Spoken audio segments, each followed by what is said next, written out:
And I will share with you our methodology and give you some comparison of FiinRatings with some of the global credit rating agencies. Cảm ơn anh Tú đã giới thiệu. Xin chào tất cả mọi người, tôi là Prachi và hôm nay tôi xin phép được chia sẻ với khách mời về phương pháp luận của chúng tôi và đưa ra những so sánh với các đơn vị xếp hạng tín nhiệm khác trên quốc tế. Yes, please. Let us talk about the similarities in the criteria that FiinRatings follows and then compare it with how it stacks up with the other credit rating agencies globally. So the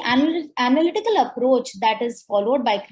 FiinRatings is comparable and largely in line with what you would see other credit rating agencies follow. We first analyze the economic and industry risk factors to assess the macro impact on a company when we start the rating process. Trước tiên chúng tôi sẽ được trao đổi về sự tương đồng trong các tiêu chí được áp dụng của FiinRatings và các cái đơn vị xếp hạng tín nhiệm khác trên thế giới. Về phương pháp luận mà FiinRatings đang sử dụng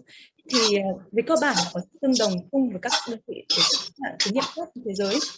Tuy nhiên, chúng tôi đã điều chỉnh các bộ tiêu chí để phân tích về rủi ro kinh tế, rủi ro cùng ngành và từ đó đưa ra những ảnh hưởng vĩ mô đến công ty mà chúng tôi đang xếp hạng.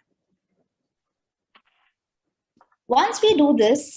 the next step that we follow would be that FiinRatings would do a comprehensive qualitative as well as quantitative assessment of the key credit parameters for the rated entity. And this is done with the information that we get from the company, as well as our detailed discussion with the senior management of the company that our team has.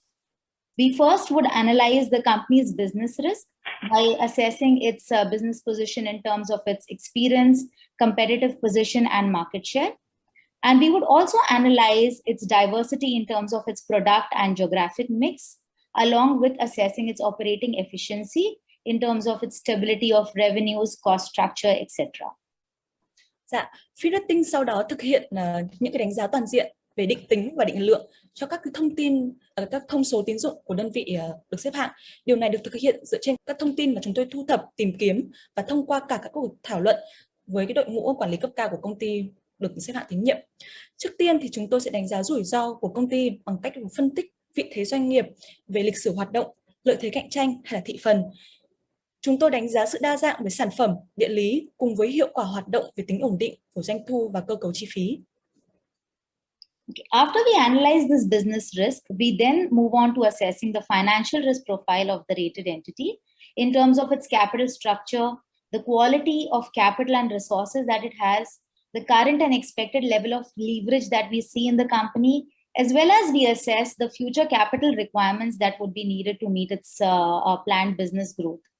We also assess the company's financial and governance policies, the experience and integrity of the management team, as well as the liquidity position of the company, which will help us assess the ability of the company to meet its debt obligations in a timely manner. So a combination of the business and financial risk assessment is largely what will enable us to arrive at the standalone credit rating for the company. Sau khi phân tích rủi ro kinh doanh, chúng tôi sẽ đánh giá hồ sơ rủi ro tài chính của đơn vị được xếp hạng về cơ cấu vốn, chất lượng nguồn vốn, nguồn lực, đòn bẩy của hiện tại và trong tương lai. Chúng tôi đánh giá cả các yêu cầu về nguồn vốn trong tương lai để đáp ứng được các cái kế hoạch kinh doanh của đơn vị. Chúng tôi cũng đánh giá các chính sách tài chính, quản trị của công ty, kinh nghiệm và tính chính trực của ban lãnh đạo, cùng với đó là mức độ thanh khoản để đáp ứng được các nghĩa vụ nợ đúng hạn. Sự kết hợp giữa đánh giá rủi ro tài chính và đánh giá rủi ro kinh doanh sẽ cho phép chúng tôi đưa ra cái mức xếp hạng tín dụng độc lập. And then finally, we assess the credit worthiness of the group and the extent of the support that the rated entity will get from the parent to decide whether the credit rating should be notched up for parent support. This ultimately will help us arrive at the final issuer credit rating. Vâng, cuối cùng thì chúng tôi sẽ đánh giá mức độ tín nhiệm của tập đoàn, mức độ hỗ trợ mà công ty đang được xếp hạng sẽ được nhận được từ bên ngoài, ví dụ được từ chính phủ hoặc là từ công ty mẹ, để quyết định xem là liệu điểm xếp hạng độc lập có được cộng thêm cho cái sự hỗ trợ của công ty mẹ hay không, và từ đó sẽ đưa ra được điểm xếp hạng cuối cùng